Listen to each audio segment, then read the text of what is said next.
नमस्कार दोस्तों, मैं हूं कैलाश चौधरी और आज हम पढ़ेंगे राजस्थान की ऐतिहासिक पृष्ठभूमि का भाग 6, जिसमें मध्यकालीन राजस्थान में धार्मिक आंदोलन और विभिन्न लोक धर्म संस्कृतियों के बारे में अध्ययन करेंगे हम मित्रों।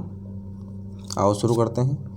राजस्थान में धार्मिक परंपरा और लोक विश्वास की धारा प्राचीन काल से लगातार जारी है। वैदिक धर्म और उससे संबंधी विश्वासों के प्रतीक राजस्थान में आज भी देखे जाते हैं। दूसरी शताब्दी ईसा पूर्व के गौसुंडी शिलालेख में अश्वमेध यज्ञ का उल्लेख है। मित्रों, हमने अश्वमेध यज्ञ के बारे में पिछले टॉपिक में पढ़ा था। तीसरी सदी में नांदसायूप स्तंभ तथा कोटा, जयपुर कुछ यूप स्तंभों से यज्ञों के प्रचलन का अवबोध होता है। सवाई जयसिंह ने अश्वमेध तथा अन्य यज्ञों के संपादन द्वारा अपने समय तक मित्रों जो सवाई जयसिंह ने यज्ञ करे थे, एक अश्वमेध यज्ञ क्या था और राजसूय यज्ञ और वाजपेयी यज्ञ क्या था। सवाई जयसिंह ने अश्वमेध और अन्य यज्ञों के संपादन द्वारा अपने समय तक यज्ञों की विभिन्न वैदिक परंपरा को जीवित रखा। राजस्थान में 12वीं शताब्दी तक मुख्य देव के रूप में ब्रह्मा और सूर्य का, आगे देखते मित्रों,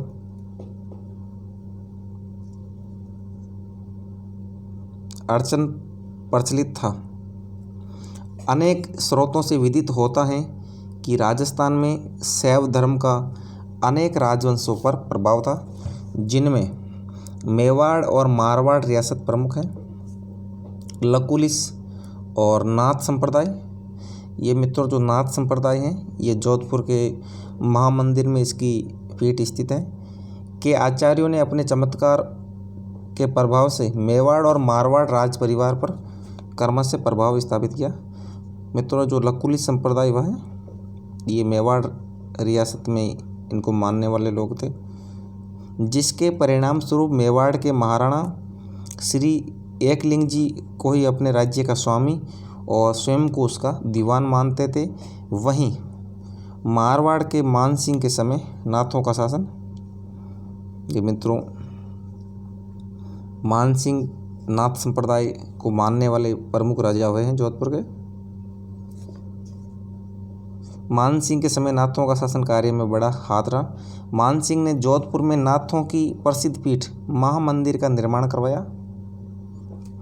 मध्यकालीन राजस्थान में अनेक रूपों में शक्ति की उपासना प्रचलित थी, जिसके प्रमाण ओसियां का सच्चाई माता मंदिर, चित्तौड़ का कालिका मंदिर के रूप में देखे जाते हैं।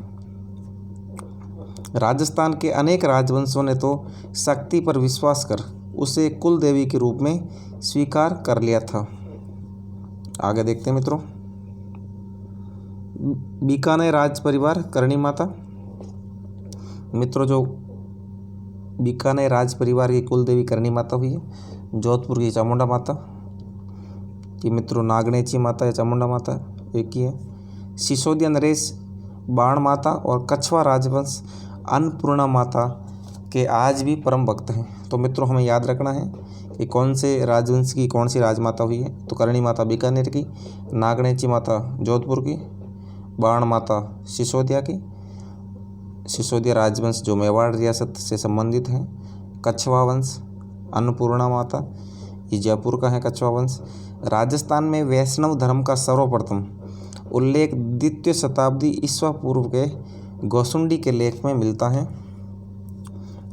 मित्रों राजस्थान में वैष्णव धर्म का सर्वप्रथम उल्लेख दूसरी सदी ईसा पूर्व। मित्रों ईसा पूर्व का मतलब जो 0 ईस्वी होता है उससे पहले का होता है, तो यानी आज से 2200 साल पहले की बात है। यहाँ गौसुंडी का लेख मिला है। राजस्थान में वैष्णव धर्म के प्रमाण के रूप में महाराणा कुंभा के समय में खड़िया गांव में कृष्ण मंदिर, चित्तौड़ तथा कुंभलगढ़ में कुंभ श्याम मंदिर, उदयपुर में जगदीश मंदिर, नाथ द्वारा का श्रीनाथ जी मंदिर, ये मित्रों नाथ द्वारा वर्तमान राजसमंद में आता है। उसके बाद में जोधपुर का घनश्याम जी का मंदिर उल्लेखनीय है। आगे देखते हैं। नारी संत के रूप में मीरा अपने समय की कृष्ण भक्ति की अनुपम उदाहरण है। बीकानेर के पृथ्वीराज तथा जोधपुर के विजय सिंह और किशनगढ़ के नागरीदास, ये मित्रों नागरीदास या सावंत सिंह, इन्होंने बनी ठनी चित्र अंकित किया था। अपने समय के कृष्ण भक्तों में प्रमुख स्थान रखते हैं। कृष्ण भक्ति के साथ राम भक्ति भी राजस्थान में सम्मानित पद प्राप्त किए हुई थी। कछवा शासक स्वयं को रघुवंश तिलक कहते थे। मित्रों ये याद रखना आप, जो जयपुर का कछवा राजवंश है ये अपने आप को श्री जो राम के पुत्र हैं कुश, श्री राम के जो पुत्र हैं कुश, उसके वंशज बताते हैं अपने आप को कि हम कुश के वंशज हैं। तो पेन चल नहीं रहा मित्रों, एक मिनट आपको लिख के बताता हूँ। ये अपने आप को कुश के वंशज कहते हैं। जब मित्रों ये अयोध्या विवाद हुआ था तो अयोध्या विवाद के अंदर जब ये कोर्ट में ये पूछा गया कि विवाद किस वजह से पैदा हुआ, इसका जो श्री राम के वंशज हैं कहाँ के रहने वाले थे, तो उन्होंने बताया कि हम श्री राम के वंशज हैं, जयपुर राजवंश थे। उसके बाद मित्रों देखते हैं राजस्थान में जैन धर्म वैश्यों में अधिक प्रचलित था। हालांकि यहाँ के शासक जैन अनुयायी नहीं रहे, परंतु उन्होंने इस धर्म की सहिष्णुता को सहिष्णुता की दृष्टि से देखा। जैसलमेर, नाडौल, आमेर, धुलेव, रणकपुर, आबू सिरोई आदि स्थानों पर जैन तीर्थंकरों की मूर्तियाँ और जैन धर्म की प्रभावना से संबंधित अनेक शिलालेख उपलब्ध हैं, जो जैन धर्म की राजस्थान में होने वाली प्रगति पर प्रकाश डालते हैं।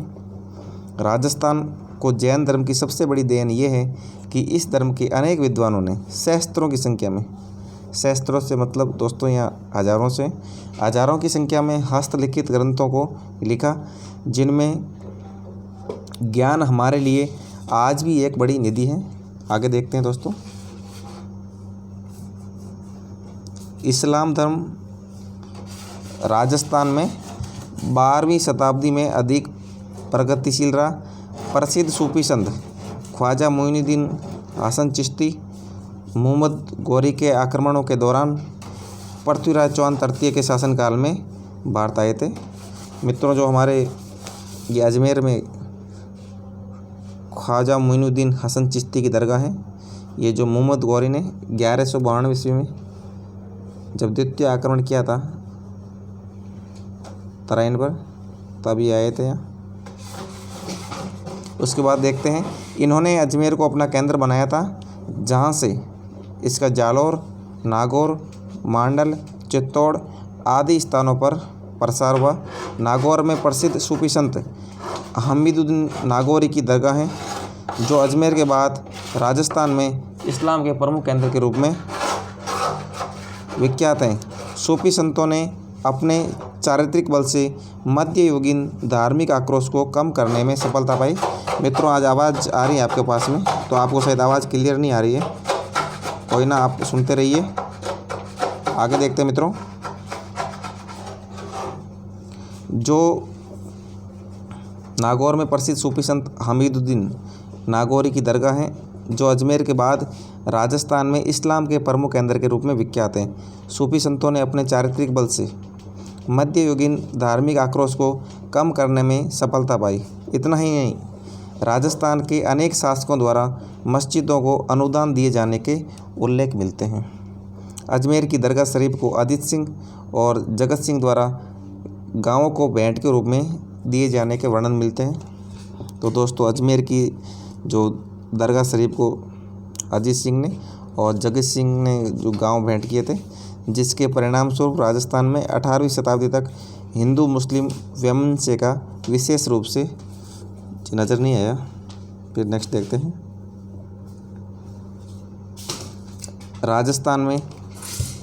राजस्थान के लोकमानस में लोक देवों के रूप में एक नई प्रवृत्ति दिखाई देती है। यहाँ जिन लोगों ने त्याग और आत्म बलिदान से अपने देश की सेवा की अथवा नैतिक जीवन बताया, उनको देवत्व लोक देवता का स्थान देकर पूजा जाने लगा। मित्रों, जो लोक देवता हैं वे हैं, उन्होंने अपने जीवन में अच्छे कार्य किए और इस वजह से उन्हें पूजा जाता है। ऐसे लोकप्रिय देवों में गोगा जी, पाबू जी, तेजा जी, देव जी, मल्लीनाथ जी प्रमुख स्थान रखते हैं।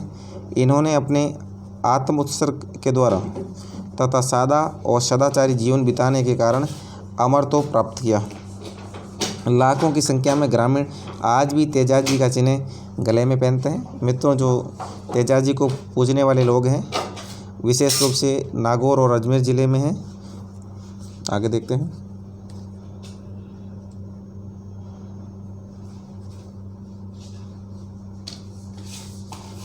इस वैदिक लोक देवों की उपासना प्राय अति विश्वास पर आधारित रही है और बुद्धिजीवियों की इन पर कोई विशेष श्रद्धा नहीं रही। फिर भी इनके प्रति दृढ़ निश्चय ने लोकमानस को सद्मार्ग पर चलने के लिए निश्चय ही प्रेरित किया है। राजस्थान के जाट परिवार में जन्मे दन्ना के विचारों में रहस्यवाद और रूढ़िवाद का समन्वय देखा जा सकता है। ये बनारस में जाकर रामानंद के शिष्य बन गए। इनका मानना था कि प्रेम और मनन से ईश्वर की प्राप्ति सुलभ है। पीपासर में जन्मे जाम्बोजी। मित्रों, जो जाम्बोजी इन्होंने विष्णुई संप्रदाय की स्थापना की हुई है। ये पीपासर में जन्मे हैं। पंवार वंशीय राजपूत थे। ये सांप्रदायिकता, संकीर्णता, कुप्रथाओं और कुरीतियों के विरोधी थे। इन्होंने समाज सुधार की भांति विधवा विवाह पर बल दिया। इनके सभी सिद्धांत 29 शिक्षा के नाम से जाने जाते हैं और इनका पालन करने वाले विष्णुई 20 और 9 को बुलाते हैं, विष्णुई कहते हैं, संबोधित किए जाते हैं। इनमें अधिकांश जाट हैं। विष्णुई संप्रदाय के कई अनुयायियों ने जीव कल्याण और पर्यावरण रक्षार्थ अपने प्राण न्योछावर किए हैं। बनारस में पैदा हुए रैदास चित्तौड़ आए थे। मित्रों, जो रैदास इनका जन्म बनारस में हुआ और इनकी एक छतरी चित्तौड़गढ़ में बनी हुई है। ये मित्रों, जो रैदास हैं, ये जो हमारी कवित्री हुई है मीरा, इनके गुरु थे और इनका जन्म हुआ बनारस में हुआ और इनकी छतरी है चित्तौड़गढ़ में। रैदास और कबीर के सिद्धांतों में बहुत कुछ समानता दिखाई देती है। रैदास की वाणियों को रैदास की पर्ची कहते हैं। मित्रों, रैदास की वाणियों को कहते हैं। जो इन्होंने अपने अच्छी बातें कही थी वो रैदास की पर्ची कहलाती है। मीरा नारी संतों में ईश्वर प्राप्ति में लगी रहने वाली भक्तों में प्रमुख हैं। यह रतन सिंह की इकलौती पुत्री थी। मित्रों, रतन सिंह मेड़ता के शासक हुए हैं। मेड़ता वर्तमान जो अपना क्या कहते हैं, ये मारवाड़ रियासत का अंग था मेड़ता और इनका जन्म हुआ था मित्रों कुड़की गांव के अंदर। और ये जो कुड़की गांव है वर्तमान में पाली ज़िले में स्थित है। ये मित्रों पाली ज़िले में इसलिए आता है क्योंकि पहले जो मेड़ता रियासत थी इनका विस्तार नागौर, पाली, जोधपुर तक था। तो आपको याद रखना है कि कुड़की वर्तमान में कहाँ स्थित है, तो पाली के अंदर है, ये नागौर में नहीं है। इनका जन्म कुड़की में लगभग 1498 से, मित्रों ने सही तारीख नहीं लिखी है, आप 1498 या 1499 मान सकते हैं। मीरा का विवाह मेवाड़ के सांगा के ज्येष्ठ पुत्र भोजराज के साथ हुआ, परंतु भोजराज की शीघ्र ही मृत्यु हो जाने के कारण मीरा पर दुखों का पहाड़ टूट पड़ा। मीरा के स्वतंत्र विचार और संत संगति मेवाड़ राज परिवार के लिए असहनीय थे। मीरा के जीवन से कुछ कथानक जुड़े हुए हैं, जैसे जहर पीने के लिए विवश करना, सांप से कटवाना, उसके चरित्र पर राजा द्वारा संदेह करना इत्यादि। परंतु कृष्ण भक्ति में लगी मीरा के लिए शारीरिक यातनाएं, वैधव्य जीवन इत्यादि कोई महत्व नहीं रखते थे। मीरा कहती थी, मारो तो गिरधर गोपाल, दूजों न कोई। मित्रों, गिरधर भगवान कृष्ण के लिए गिरधर कहा गया है। मीरा ने यह कहा कि मेरे तो कृष्ण भगवान है, बाकी कोई नहीं है और आप लोग मेरा कुछ नहीं बिगाड़ पाओगे। और मित्रों ऐसा ही हुआ। मीरा की दृष्टि से समृद्धि, वैभव और संसार के सुख, उच्च पद और सम्मान मिथ्या हैं। यदि कोई, आगे देखते हैं मित्रों, यदि कोई सत्य है तो उसके लिए गिरधर गोपाल। मीरा ने भगवान श्री कृष्ण को ही सत्य माना है। मीरा की भक्ति की विशेषता यह थी कि उसमें ज्ञान पर जितना बल नहीं था उतना भावना और अनुभूति पर बल था। ऐसा प्रचलित है कि मीरा वृंदावन में रहते हुए अथवा द्वारिका में रहते हुए 1540 के लगभग नृत्य करते करते रणछोड़ जी की मूर्ति में लीन हो गई। मित्रों, द्वारका जो वर्तमान गुजरात राज्य में स्थित है और यहाँ जो रणछोड़ जी की मूर्ति है, यहाँ मीराबाई विलीन हो गई थी 1540 ईस्वी में। नवीन शोध से यह स्थापित हुआ है कि महात्मा गांधी भक्ति आंदोलन के संत नरसिंह मेहता के साथ मीरा से काफ़ी प्रभावित थे। तो आप ये याद रखिए, जो महात्मा गांधी जो प्रभावित हुए थे भक्ति आंदोलन के संत हैं नरसिंह मेहता, उनके नरसिंह मेहता से भी प्रभावित हुए और मीरा से भी प्रभावित हुए, दोनों से प्रभावित हुए। और मित्रों, जो आगे देखते हैं, वे मीरा को अन्याय के विरुद्ध संघर्ष करने वाली सत्याग्रही महिला के रूप में देखते थे। दोस्तों, आपने और भी गाइडें पढ़ी होगी, जैसे लक्ष्य राय या और कोई गाइडें, उसमें इस बात का उल्लेख कहीं भी नहीं मिलता है जो महात्मा गांधी ने जो नरसिंह मेहता और मीराबाई से प्रभावित है। ये केवल ऐसी ऑथेंटिक किताबें होती हैं जो माध्यमिक शिक्षा बोर्ड की होती है, वहीं मिल सकता है। तो निश्चित रूप से आप ऐसी पुस्तकें पढ़िए और जो भी गाइडें हैं वो पढ़िए। ये गाइड पढ़ लो, लेकिन आप ये ज़रूर पढ़ लें ताकि आपको पता चल सके कि ऑथेंटिक क्या चीज़ है, ऑथेंटिक कौन सी नहीं है। दादू पंथ के प्रवर्तक दादू धर्म संबंधी स्वतंत्र विचारकों में प्रमुख संत हैं। इसके अतिरिक्त मित्रों दादू है। दादू की मृत्यु 1605 ईस्वी में नारायणा जयपुर में हुई थी। नारायणा की गद्दी दादू पंथ की प्रधान पीठ मानी जाती है। मित्रों, जो नारायणा है जयपुर जिले में है और जो नारायणा की गद्दी है ये दादू पीठ की प्रधान पीठ है। दादू के 52 शिष्य 52 स्तंभ कहलाते हैं। तो मित्रों, ये क्वेश्चन कई बार पूछा जाता है कि 52 शिष्य या 52 स्तंभ कौन से धार्मिक संत के थे, तो हमें दादू करना है। और 52 स्तंभों में सुंदरदास जी, रजब जी प्रमुख हैं। और रजब जी मित्रों ये दुल्हे के वेश में रहे आजीवन। दादू आमेर के कछुआ शासक मान सिंह के समकालीन थे। कबीर की भांति दादू रूढ़ियों, विधिक पूजा पद्धतियों के विरुद्ध थे। वे कहा करते थे कि ईश्वर एक हैं और जिसके दरबार में हिंदू मुसलमान का कोई भेदभाव नहीं है।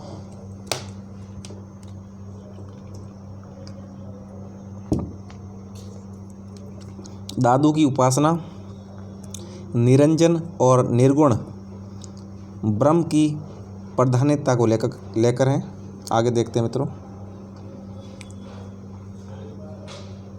दादू की सबसे बड़ी विशेषता है प्रचार में स्थानीय भाषा का प्रयोग। मित्रों, जो दादू जी ने जो भाषा का प्रयोग किया वो ढूंढाड़ी भाषा का प्रयोग किया, क्योंकि जयपुर के आसपास वाले क्षेत्रों में ढूंढाड़ी भाषा ही बोली जाती है। उनकी भाषा में गुजराती, पश्चिमी हिंदी तथा पंजाबी शब्दों का प्रयोग भी दिखाई देता है। इसी कारण हिंदी संत साहित्य में दादू की वाणी का महत्वपूर्ण स्थान है। कबीर और दादू के विचारों में सुधारवादी भावना के रूप में समानता मिलती है। इसके विपरीत कबीर के कहने में उग्रता झलकती है तो दादू के कहने में विनम्रता।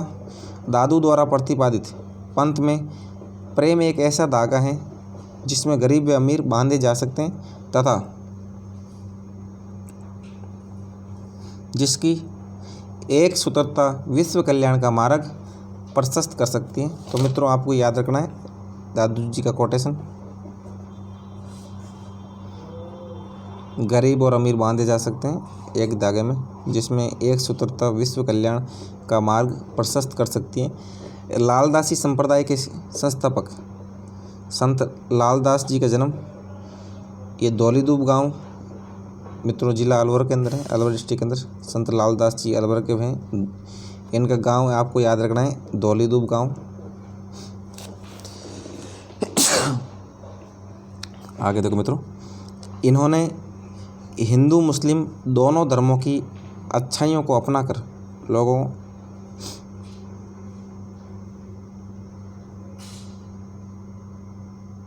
लोगों को उपदेश दिए तथा सांप्रदायिक समन्वय का उदाहरण प्रस्तुत किया। मैव मुसलमान मित्रों लालदास जी को पीर मानते हैं। ये निर्गुण ब्रह्म के उपासक और समाज सुधारक थे। दोस्तों, निर्गुण का मतलब यह निराकार है। निर्गुण से मतलब एक ऐसे ईश्वर से है जिसकी किसी आकार के रूप में पूजा नहीं की जाती। यानी आकार में आप ऐसे समझना कि जैसे श्री कृष्ण हो गए, राम हो गए, स्पेशली देवता के नाम से पूजा नहीं की जाती। उसमें पूजा ऐसे होती है कि वो ये मानते हैं, जो निर्गुण संप्रदाय को मानने वाले, वो ये समझते हैं कि कण कण में भगवान है, केवल जो विशेष व्यक्ति है उनके अंदर ईश्वर विद्यमान नहीं है। निर्गुण ब्रह्म के उपासक और समाज सुधारक थे। इनका निधन नगला में हुआ। नगला मतलब मित्रों ये भरतपुर के अंदर है, नगला भरतपुर। कामड़िया पंथ के संस्थापक रामदेव जी का जन्म। मित्रों ये सवाल पूछा जाता है कि कामड़िया पंथ की स्थापना किसने की, तो आपको याद रखना है कामड़िया पंथ की स्थापना रामदेव जी ने की। इनका जन्म ऊंडू कश्मीर बाड़मेर हुआ। इनका जन्म स्थान है ऊंडू कश्मीर। इन्होंने समाज में छुआछूत और ऊंच नीच के भेदभाव का विरोध रख हिंदू मुस्लिम समन्वयता के लिए प्रयास किए। इनका समाधि स्थल रामदेवरा रुणेचा में है। दोस्तों, जो रामदेव जी का मंदिर है, जो इनका समाधि स्थल है, ये रुणेचा में है, जो जैसलमेर ज़िले में स्थित है। आप मित्रों अधिकांश लोग यहाँ गए होंगे। आगे देखते हैं। इनकी स्मृतियों में आयोजित रामदेवरा मेले में हजारों लोग प्रतिवर्ष आते हैं। इस मेले की मुख्य विशेषता सांप्रदायिक सद्भावना है। तो दोस्तों ये सवाल भी प्रतियोगी परीक्षा में पूछा जाता है कि कौन से मेले की मुख्य विशेषता सांप्रदायिक सद्भावना है। तो रामदेव जी के मेले की विशेषता है सांप्रदायिक सद्भावना। इस मेले में कामड़िया पंथ के लोगों द्वारा तहरे ताली नृत्य किया जाता है। दोस्तों तहरे ताली नृत्य यहाँ किया जाता है। रामदेव जी को हिंदू विष्णु का अवतार कहते हैं और मुस्लिम रामसा पीर और पीरों के पीर मानते हैं। तो आपको दोनों चीज़ याद रखनी है। हिंदू रामदेव जी को किसका अवतार मानते हैं, तो विष्णु का अवतार कहते हैं, और मुस्लिम रामसा पीर बोलते हैं और पीरों के पीर बोलते हैं। रामसा पीर मित्रों सभी लोग बोलते हैं वैसे तो। जसनाती संप्रदाय के संस्थापक जसनाथ जी का जन्म कतरियासर जिले बीकानेर में हुआ। मित्रों जो कतरियासर हैं ये बीकानेर डिस्ट्रिक्ट में पड़ता है। इस संप्रदाय में रात्रि जागरण, अग्नि नृत्य इत्यादि प्रचलित हैं। संत पीपा, उसके बाद मित्रों संत पीपा के बारे में पढ़ेंगे। संत पीपा खींची राजपूत थे। मित्रों गागरोन झालावाड़ का क्षेत्र है, यहाँ के थे। इनकी छतरी गागरोन झालावाड़ में है। श्री कृष्ण के निष्कलंकी अवतार के रूप में प्रतिष्ठित संत मावजी का जन्म मावला डूंगरपुर में हुआ। तो आपको याद रखना है कि संत मावजी का जन्म कहाँ हुआ, मावला डूंगरपुर में। और जो संत पीपा की छतरी गागरोन झालावाड़ में। और जो संत पीपा जी हैं वो श्री कृष्ण के निष्कलंकी अवतार के रूप में माने जाते हैं।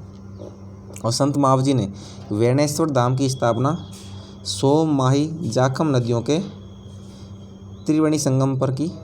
तो मित्रों आपको याद रखना है कि जो वेणेश्वर धाम है जो कौन सी नदियों के संगम पर स्थित है, ये सवाल कई बार प्रतियोगी परीक्षाओं में पूछा जाता है। तो आपको याद रखना है कि ये 3 नदियां हैं, सोम, माही और जाखम। दोस्तों इसके अलावा जो ये वेणेश्वर धाम स्थित है ये जगह, ये मित्रों नवटापरा गाँव है। नवटापरा ये राजस्थान पुलिस के एग्ज़ाम में पूछा गया था 2015 में। वर्तमान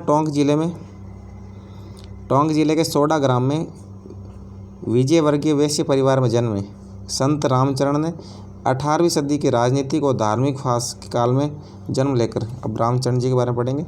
मित्रों जो रामचरण जी ने अपनी पीठ जो अपनी 4 शाखाएं स्थापित की उसके बारे में पढ़ेंगे थोड़ा।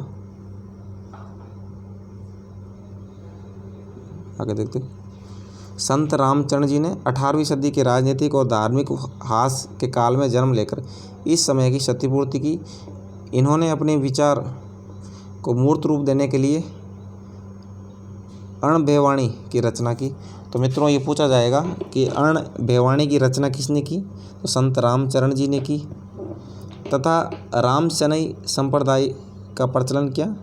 मित्रों जो रामशनई संप्रदाय की स्थापना की इन्होंने की थी रामचरण जी ने, जिसकी प्रधान पीठ शाहपुरा भीलवाड़ा में है, मुख्य पीठ है यहाँ। इन्होंने अपने अनुयायियों को राम नाम का मंत्र देकर मानवता का संदेश दूर दूर तक फैलाया। दोस्तों इसकी जो प्रधान पीठ है शाहपुरा भीलवाड़ा में। दोस्तों इसके अलावा जो इसकी 3 अन्य पीठें हैं मैं आपको बताता हूँ। एक पीठ है रैण के अंदर, रैण नागौर के अंदर है। तो दूसरी है ये सिंगथल,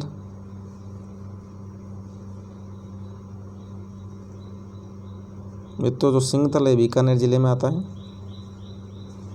उसके बाद में तीसरा है खेड़ापा।